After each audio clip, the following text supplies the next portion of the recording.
Hello dear students, आज हम आपके लिए लेकर आए हैं हाफ ईयरली एग्जाम का sample paper according to blueprint 2024 से थर्ड को। आज हम समझेंगे आपका अंग्रेजी विषय का जो एग्जाम है वो 6 दिसंबर 2023 को होने वाला है। तो इंग्लिश के मॉडल पेपर के बारे में आज हम बात करने वाले हैं। अगर आपने अभी तक वीडियो को लाइक और चैनल को सब्सक्राइब नहीं किया है तो प्लीज वीडियो को लाइक और चैनल को सब्सक्राइब कर लीजिए। तो चलिए स्टार्ट करते हैं। Model paper third English section A. Question number first आता है सेक्शन ए में, read the following passage carefully and answer the question given below it. नीचे जो पैसेज दिया गया है उसको आपको ध्यान पूर्वक पढ़ना है और इससे रिलेटेड जो क्वेश्चन नीचे दिए गए हैं उनके आंसर आपको इसी पैसेज से ढूंढकर लिखने हैं। तो पैसेज आपका है, how delightful to Sita Ram and Lakshman were the years of their forest exile.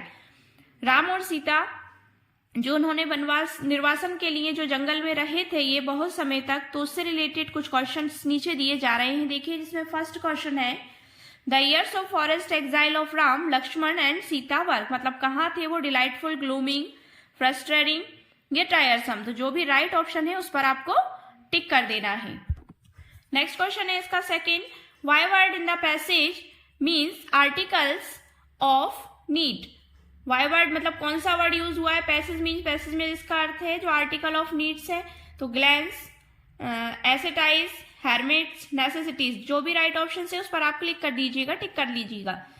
Question number C है इसका, the blank recognised Ram as the lord himself. इसमें जो भी राइट आंसर देखिए, लक्ष्मण है, सीता है, सैंथ है या पीपल है, तो जो भी राइट है उस पर आपको टिक कर देना है। क्वेश्चन नंबर 4 है, Sita fail into the habit of, Sita गिर गई थी इनटू द हैबिट ऑफ, कहां पर, तो वो आपको इसमें भरना है पैसेज से ढूंढकर। नेक्स्ट क्वेश्चन है, right the antonym of loss. Antonym मतलब होता है विलोम शब्द यानी कि विपरीत शब्द ऑफ लॉस। लॉस का विपरीत शब्द कौन सा होगा, तो वो पैसेज से ढूंढकर आपको विपरीत शब्द लिखना है। क्वेश्चन नंबर थर्ड आता है हमारा, read the following passage carefully and answer the questions given below it. इस पैसेज को आपको ध्यानपूर्वक पढ़ना है। Garbage is a great environmental hazard. Garbage आप सभी समझते हैं, डस्ट जो होता है, कचरा जो होता है, is a great environmental hazard मतलब पर्यावरण को नुकसान पहुंचा रहा है। It comes from various sources, used paper, तो इसके बहुत सारे स्रोत हो सकते हैं। यूज्ड पेपर, ठीक है ना, tiffin packings, plastic bag, ice cream rappers, bottle caps, तो एक्सेट्रा बहुत सारी चीजें ऐसी हो सकती हैं जिससे गार्बेज को फैलने से हम रोक सकते हैं। तो इस पैसेज को आपको रीड करना है केयरफुली। इससे रिलेटेड क्वेश्चन हम नीचे देख सकते हैं। देखिए क्वेश्चन नंबर 1 है, the main sources of garbage in present conditions are. मुख्य स्रोत क्या है गार्बेज के, प्रेजेंट मतलब वर्तमान की स्थिति में मुख्य स्रोत क्या है, house hold things, plots and other materials, water and liquid, cotton and clothes. ठीक है, तो जो भी राइट ऑप्शन है उस पर आपको टिक कर देना है। नेक्स्ट है इसका, leaves can enrich fertility. Leaves यानी जो पत्तियां होती है, can enrich fertility, water, soil, air या ह्यूमन बॉडी। नेक्स्ट है the noun form of the word recycled is. Recycled मतलब पुनर्निर्मित होना, ठीक है ना, पुनर्निर्मित हो जाना या पुनः चक्रण हो जाना। Recycle, recycling, recyclingly, to recycle. तो जो भी आपको इसमें नाउन फॉर्म इसका लग रहा है उस पर आपको सही का निशान लगा देना है। नेक्स्ट है, give the meaning of the word nearest. Nearest मतलब सभी जानते हैं बहुत ही नजदीक, तो वर्ड मीनिंग क्या है नियरेस्ट का, तो उसमें आपको क्लोजेस्ट, क्लोजली, फार या फार अवे, तो वो आपको टिक कर देना है। नेक्स्ट है, garbage can be reused by. Garbage का जो हम कैसे रीयूज्ड कर सकते हैं, किस तरह से उसका रीयूज हो सकता है, रीसेलिंग करके, रिसाइकल करके, रिपेयरिंग करके या रिनोवेटिंग करके। तो इसमें जो भी राइट ऑप्शन है उस पर आपको सही का निशान लगा देना है। नेक्स्ट क्वेश्चन है सेक्शन बी आता है, क्वेश्चन नंबर थर्ड है इसमें। सेक्शन बी में क्वेश्चन नंबर थर्ड देखिए, read the following passage carefully, make notes and supply a suitable title. ये आंसर क्वेश्चन आपका जो है ये 4 नंबर का आएगा। Success in your life depends largely on good health. Success मतलब सफलता, इन योर लाइफ आपके जीवन की, depends largely on good health अच्छे स्वास्थ्य पर निर्भर करती है। कीप योर बॉडी आपका जो शरीर है, फिट बाय क्लीनलीनेस मतलब स्वच्छता से स्वस्थ रहेगा। फ्रेश एयर आपको मिलेगी। रेगुलर हैबिट्स मतलब जो आपकी डेली की आदतें, and suitable recreation, make yourself strong to play the game and do in it every sense of word. मतलब जो भी सक्सेस पर है ये, तो सक्सेस आपकी सब चीजों पर डिपेंड करती है। आपको क्लीनलीनेस मतलब क्लीन रहना है, फ्रेश रहना है, ठीक है ना, तो ये सारी चीजें आपकी हेल्थ को भी इफेक्टिव करती हैं। इसके आगे हम क्वेश्चन देख सकते हैं। ये पैसेज आपका पूरा यहाँ तक है। पैसेज आपका 4 नंबर का रहेगा। तो इसमें नोट मेकिंग करना है। जो मेन जो पॉइंट्स हैं इसमें क्वेश्चन नहीं दिए गए हैं। ये देखिए यहाँ ये जो नोट मेकिंग के लिए आता है इसमें से मेन पॉइंट्स को आपको निकालना है नोट मेकिंग के लिए। नोट मेकिंग में हम पहले मेन पॉइंट्स को ले लेते हैं, फिर समरी अगर पूछी जाती है तो हम उसे शॉर्ट समरी लिख सकते हैं, और टाइटल यानी कि शीर्षक अगर पूछा जाता है तो हम उसका शीर्षक लिख देंगे। क्वेश्चन नंबर 4 पर आपका आता है write a letter of complaint to the chief municipal officer of your town regarding insanitary conditions of your colony, asking him to take immediate action to make it clean। देखिए क्या होता है इसमें कि राइट अ लेटर, एक पत्र लिखना है, कंप्लेंट मतलब एक शिकायत पत्र लिखना है चीफ म्युनिसिपल ऑफिसर को ऑफ योर टाउन रिगार्डिंग, अपने कस्बे के लिए जहां हम रह रहे हैं। इनसैनिटरी कंडीशंस मतलब अस्वस्थ, मतलब व्यवस्थाएं जो खराब है, वहां कर साफ सफाई नहीं है। Of your colony, asking him to take immediate action मतलब तुरंत उस पर कोई एक्शन लिया जाए। टू मेक इट क्लीन और उसको साफ करवाया जाए। तो इसका क्वेश्चन नंबर 9 ऑन पेज 46 पर आपको इसका सॉल्यूशन मिल जाएगा। ये 4 नंबर का आता है आपका लेटर। इसके अथवा में भी आपको एक लेटर दिया गया है। यू आर रितिका, आप रितिका हैं, लिव्स इन इंदौर, ठीक है, आप इंदौर में रहती हैं। Write a letter to your friend inviting him her on your father's promotion party मतलब आपको अपने पिता की प्रमोशन पार्टी के लिए अपने मित्र को एक पत्र लिखना है, तो आप उसे किस तरह से लिखेंगे। अब ये भी आपका कितने 4 नंबर का इसके अथवा में है, ठीक है ना। तो ये ऊपर वाला क्वेश्चन जो है इन दोनों में से आपको एक करना है। नेक्स्ट है question number 5, right an essay on any one topic of the following topics in about 150 words. 5 number का आएगा ये आपका निबंध जो है। Women empowerment, importance of trees मतलब वुमेन का जो पावर है, जो शक्ति है, शक्ति विकेंद्रीकरण जिसे भी कह सकते हैं। इंपॉर्टेंस ऑफ ट्रीज है जो वृक्षों का महत्व। अनएम्प्लॉयमेंट प्रॉब्लम, बेरोजगारी की समस्या, महात्मा गांधी पर। इनमें से कोई भी टॉपिक जो आपको बहुत सरल तरीके से, अच्छे तरीके से याद है, उसमें आप निबंध लिख सकते हैं। और यदि आप निबंध ना लिखना चाहें तो इसके भी ऑप्शन में आपको एक चीज और दी जाएगी। देखिए, right a paragraph on clean India, स्वच्छ भारत पर एक पैराग्राफ लिखना है। Green India in about 80 words, clean India, green India, स्वच्छ भारत, हरा भारत, ठीक है ना। तो refers question number 3 on page 60 पर इसको आपको देख सकते हैं जाकर। ये आपका 5 नंबर का ही रहेगा। इसके अथवा में है जो क्वेश्चन नंबर 6 से look at the visual input given below and right a small paragraph in about 75 words. इसमें एक आपको पिक्चर दे दी गई है। पिक्चर में देखिए आप क्या शो कर सकते हैं। इसमें सभी धर्मों की, सभी रिलीजन्स की एक यूनिटी दर्शाई गई है। तो इस बेस पर आपको एक पैराग्राफ लिखना है। इसका आंसर आप क्वेश्चन नंबर 2 ऑन पेज 63 पर देख सकते हैं। ये देखिए, ये आंसर आपको इस पेज नंबर पर मिल जाएगा।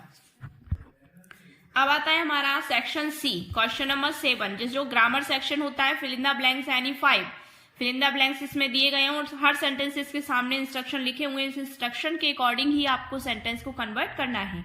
When we reached the station the train had already, अब ब्लैंक दिया है इसमें, लीव, लेफ्ट या लीव्स, जो भी आएगा आपको इसमें फिल करना है। देखिए, व्हेन मतलब जब, वी रीच्ड मतलब मैं पहुंचा या हम पहुंचे, द स्टेशन जब हम स्टेशन पहुंचे, द ट्रेन हैड ऑलरेडी, तो ट्रेन ऑलरेडी छूट चुकी थी। जो छूट चुकी थी के लिए हम सेकंड फॉर्म का यूज करते हैं तो इसमें लेफ्ट आ जाएगा, ठीक है। तो इसी तरह से इंस्ट्रक्शन के अकॉर्डिंग आप आगे के सेंटेंसेस को फॉलो कर सकते हैं। नेक्स्ट है, इसमें आंसर भी देख लीजिए आप, यहाँ लिखे गए हैं। फर्स्ट का लेफ्ट आ जाएगा। सेकंड में जो आर्टिकल है, ही हैज एन, तो he has a 1 rupee note, एक मेरे पास एक 1 रुपीज का मतलब 1 रुपए का नोट है। तो ये सारे आंसर भी आप यहाँ देख सकते हैं। तो ये आपके 5 नंबर के आएंगे। एनी 5 करने हैं, 7 जो दिए गए हैं, ठीक है। क्वेश्चन नंबर 8 अब आपका आता है do as directed, any 5, do as directed में आपको एनी 5 अप्लाई करना है। Lalit eats a mango, Lalit एक मैंगो खाता है। तो change into present perfect tense, तो इसको आपको प्रेजेंट परफेक्ट टेंस में करना है। तो प्रेजेंट परफेक्ट टेंस में कन्वर्ट आप तब कर पाएंगे जब आप जो एग्जैक्टली आपको जो सेंटेंस दिया है उस सेंटेंस को आप पर्टिकुलर पहचानेंगे कि वो किस टेंस का सेंटेंस है, ठीक है। तो पहले आपको इसको आइडेंटिफाई करना है, पहचानना है ठीक तरीके से, और उसके बाद जो इंस्ट्रक्शन उसके सामने लिखा है उसके अकॉर्डिंग ही आपको इस सेंटेंस को उसमें कन्वर्ट करना है। नेक्स्ट है, they play cricket in the playground, वे मैदान में या खेल के मैदान में क्रिकेट खेलते हैं। तो चेंज इनटू इंटेरोगेटिव, इसको आपको प्रश्नवाचक चिन्ह का बनाना है। नेक्स्ट है ओपन द डोर, दरवाजा खोलो। चेंज इनटू पैसिव वॉइस, तो ये आपका इंपेरेटिव सेंटेंस का है, आदेशात्मक वाक्य है जिसमें आपको आदेश दिया जा रहा है ओपन द डोर। तो चेंज इनटू पैसिव वॉइस, इसका आपको वॉइस चेंज करना है। तो इसी के अकॉर्डिंग आप सारे सेंटेंसेस को अच्छे से रीड करके इंस्ट्रक्शन के अकॉर्डिंग आप उसको कन्वर्ट करेंगे। इसके आंसर भी आप यहाँ देख सकते हैं, या इसके आंसर लिखे हुए हैं सारे। नेक्स्ट आता है हमारा सेक्शन डी। सेक्शन डी में आपका आता है question number 9, choose the correct options. Correct options आपको चूज करना है। फर्स्ट जिसमें दिया the depth of operation create blank, poverty, lack of freedom, heights of character, boredom. ठीक है, तो जो भी आपका राइट ऑप्शन हो उस पर आपको टिक कर देना है। नेक्स्ट है आपका, इसी तरह से 4 क्वेश्चन आपको दिए गए, तो ये 4 क्वेश्चन ही कंपलसरी है आपके लिए, 4 ही करना है आपको इंस्ट्रक्शन के अकॉर्डिंग। क्वेश्चन नंबर 10 अब हमारा आता है, read the extract carefully and answer the following questions given below it. Extract है, पैसेज टाइप का ही है ये, पार्ट 1 पार्ट 2 है इसमें। ए नंबर का देखिए, ही wandered for 7 years and finally sat down under a people tree। wandered मतलब वह घूम रहा था, for 7 years मतलब 7 वर्षों से, and finally और अंततः sat down under a people tree। अंततः वो कहाँ बैठ जाता है, पीपल ट्री के नीचे जाकर बैठ जाता है। where he walked to stay until enlightenment came। enlightenment after 7 days he renamed the tree the bodhi, मतलब बोधि वृक्ष के नीचे जाकर उसको ज्ञान की प्राप्ति हुई थी। ट्री ऑफ विजडम जो बुद्धि से रिलेटेड था, बुद्धि की उसे प्राप्ति हुई थी, ट्री ऑफ विजडम जिसे कहा गया है। And began to teach and to share his new understanding, मतलब बिगेन टू टीच यानी उसने सीखना शुरू किया था, एंड टू शेयर और शेयर करना, ही न्यू अंडरस्टैंडिंग अपनी जो नई समझ है उससे उन्होंने दूसरों को समझना शुरू किया था। एट द पॉइंट ही became known as the Buddha the acquaint what enlightenment Enlightened the Buddha preached his first sermon। First sermon सभी जानते हैं। At the city of Banaras, most holy of the dipping, मतलब सबसे ज्यादा पवित्र है जो, place of the river Ganga, तो गंगा के नदी पर है। ठीक है, that sermon has been preserved and his given है and reflects the बुद्धा's wisdom about the inescapable kind of suffering. तो इससे रिलेटेड क्वेश्चन नीचे दिए गए हैं। बुद्ध मीन्स यहाँ पर क्या है, तो वो आपको इसमें से लगाना है, देखकर टिक लगा देना है। The old, the wise, the enlightened, the knowledgeable. ठीक है, सेकंड है Buddha renamed the blank tree as Bodhi tree, तो इसमें आपको देखिए ऑप्शन है पीपल, बनियान, मैंगो या शीशम, तो जो भी आपका राइट ऑप्शन है वो उस पर आप टिक कर देना है। The holiest river of India, Bharat की सबसे पवित्र नदी कौन सी है, यमुना, नर्मदा, सिंधु या गंगा।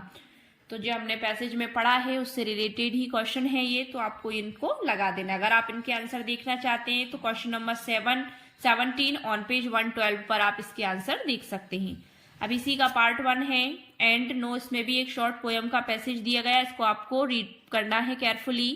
इससे रिलेटेड जो क्वेश्चन नीचे दिए गए हैं देखिए, loss of the ball will teach the little boy, बच्चे की गेंद जब खो जाती है तो वो उससे क्या सीख लेता है। इसमें भी 4 ऑप्शन है, जो भी राइट ऑप्शन है उस पर आपको टिक करना है। 3 क्वेश्चन में दिए, 3-3 नंबर के जो आपके हैं ये पैसेज हैं। नेक्स्ट क्वेश्चन अब हमारा आता है question number 11, answer the following short answer type question in 30 words, prose any 6। Prose से ये बड़े पार्टों से ये क्वेश्चन दिए गए हैं आपको, जिसमें से आपको एनी 6 के आंसर देना है। ये 12 नंबर के हैं, 6 नंबर के 6 आंसर जो आप करेंगे उसमें 2-2 नंबर का है प्रत्येक प्रश्न। Why does Maxwell say the air hostess was the very queen of her kind? तो refers short answer type question number 4 on page 131 पर आप इसका आंसर देख सकते हैं। Why didn't Valley want to make friends with the elderly woman? Short answer type question number 5 on page 134 पर आप इसका आंसर देख सकते हैं। इसी तरह से और भी क्वेश्चन आपके इसमें हैं, 8 क्वेश्चन पूरे आपको दिए गए हैं। What Nelson Mandela thought about the oppressor, Nelson Mandela ने क्या सोचा अबाउट द ऑपरेजर के बारे में। Short answer type question number 6 on page 118 पर इसका आंसर आप देख सकते हैं। तो इसी तरह से ये 8 क्वेश्चन इसमें आपको दिए गए हैं, जिसमें से आपको 6 क्वेश्चन के आंसर देने हैं। अब अगला आता है question number 12। Answer the following short answer type question in 30 words poetry. Poetry से हैं, एनी 2 करने हैं, 3 दिए गए हैं। कविता से ये क्वेश्चन है, what are the things that Amanda's mother ask her to do and not to do. तो refers to other important question में question number first on page 151 पर ये आपको मिल जाएगा। तो 3 क्वेश्चन है इसमें आपके, इसमें से आपको 2 के आंसर देने हैं। क्वेश्चन नंबर 13 अब हमारा आता है, answer the following short answer type question in 30 words footprints any 2। 30 words मतलब 30 शब्दों में देने। Why is the doctor tempted to keep Tricki on as a permanent guest. मतलब डॉक्टर टेम्पटेड क्यों चाहते थे कि वो Tricki on as a permanent guest, कि उनका परमानेंट गेस्ट बन जाए, मतलब टोटली उनका पेशेंट बनकर रहे। Refers to short answer type question number 3 on page 158 पर इसका आंसर आपको मिल जाएगा। नेक्स्ट है, why does Mrs Hall find the scientist eccentric. Mrs Hall ने फाइंड मतलब क्या पाया, साइंटिस्ट मतलब या क्यों देखा उसको। Short answer type question number 3 on page 165 पर इसका आंसर आपको देखने को मिल जाएगा। ऐसे ही थर्ड क्वेश्चन है, तो इन तीनों में से क्वेश्चन में से आपको 2 क्वेश्चन के आंसर लिख देने हैं। नेक्स्ट क्वेश्चन हमारा आता है, अब देखिए क्वेश्चन नंबर 14 है। क्वेश्चन नंबर 14 में आप देख सकते हैं, answer the following long answer type question in 75 words prose. ये बड़े पार्टों से है, लॉन्ग आंसर टाइप क्वेश्चन है आपके। तो लॉन्ग आंसर टाइप क्वेश्चन में आप देख सकते हैं, any says teachers are most unpredictable, is Mister Keesing unpredictable. ठीक है, तो long answer type question any वाले चैप्टर से है ये, एनी डायरी वाला जो चैप्टर था उसका long answer type question number 4 on page 125 पर ये आपको मिल जाएगा। डिड लैंचो, इसके ऑप्शन में आपको एक क्वेश्चन और है, did Lencho try to find out who had sent the money to him, why और व्हाई नॉट। क्या लैंचो ने कोशिश की थी, किस लिए, फाइंड आउट मतलब वापस पाने के लिए, who had sent the money to him, जो मनी उसको भेजी गई थी। नेक्स्ट क्वेश्चन है अब हमारा क्वेश्चन नंबर 15 में देखिए, answer the following long answer type question in 75 words poetry. Poetry से लॉन्ग आंसर टाइप के क्वेश्चन है ये आपके, तो इसे आप यहाँ देख सकते हैं। How does Frost present nature in this poem. Frost present मतलब नेचर, प्राकृतिक जो कविता लिखी है वो किस तरह से रिप्रेजेंट करता है, किस तरह से प्रेजेंट किया है फ्रॉस्ट ने। What are the birds that are usually named in poems, मतलब क्या नाम है पक्षी के, are usually named in poems, क्या यूज किए जा सकते थे। Do you think a crow is often mentioned in poems, क्या आप सोचते हैं कि कौवा ऑफन अक्सर मेंशन्ड इन पोयम्स में आना चाहिए था। What image come to your own mind, मतलब आपके मस्तिष्क में इसकी क्या छवि बनती है। When you think of a crow, आप इसको लेकर क्या सोचते हो। Long answer type question number 1 on page 141 पर इसका आंसर आप देख सकते हैं। नेक्स्ट इसके ऑप्शन में आपको एक क्वेश्चन और मिल जाएगा, देखिए what colour is the young women's hair in poem. जो यंग महिला थी, जो यंग लेडी थी, उसके बालों का colour hair in the poem मतलब क्या था। From Anne Gregory what does she say she can change it to, why would she want to do so. तो इसके बारे में आप क्या सोचते हैं। ठीक है, तो ये क्वेश्चन है आपका long answer type question on 1 page, question number 1 है ऑन पेज 156 पर इसका आंसर आप देख सकते हैं। आज की वीडियोस का हमारा जो लास्ट क्वेश्चन है वो देख लीजिए। Answer the following long answer type question in 75 words footprint. Footprint से है ये लॉन्ग आंसर टाइप क्वेश्चन आपके। The course of Loisels, ma'am Loisel वाला जो चैप्टर है आपका, life change due to the necklace comment refers long answer type question 1 on page 170 पर आपको इसका आंसर देखने को मिल जाएगा। इसके ऑप्शन में आपको एक क्वेश्चन और मिल जाएगा, देखिए do you think book are being replaced by the electronic media, can you do away with books all together. क्या आप सोचते हैं बुक्स आर बीइंग रिप्लेस्ड की जा सकती है बाय द इलेक्ट्रॉनिक मीडिया के द्वारा, can you do away with books all together. तो इसका long answer type question number 2 on page 174 पर आप इसका आंसर देख सकते हैं। तो डियर स्टूडेंट्स, इन सभी क्वेश्चंस को आपको बहुत अच्छे से रीड कर लेना है, अच्छे से तैयार करना है, रिवीजन करना है। 16 क्वेश्चन टोटल इसमें हैं, तो इनका अगर आपने अच्छे से रिवीजन कर लिया है तो आपको 100% स्कोर कर पाएंगे आप। और वीडियो पसंद आया हो तो वीडियो को लाइक शेयर करिए, चैनल को सब्सक्राइब कर लीजिए और बेल आइकन को प्रेस जरूर कर दीजिए, जिससे आपको आने वाले वीडियोस के नोटिफिकेशन मिलते रहें। तो डियर स्टूडेंट्स, फिर मिलते हैं नेक्स्ट वीडियो के साथ। Thank you so much.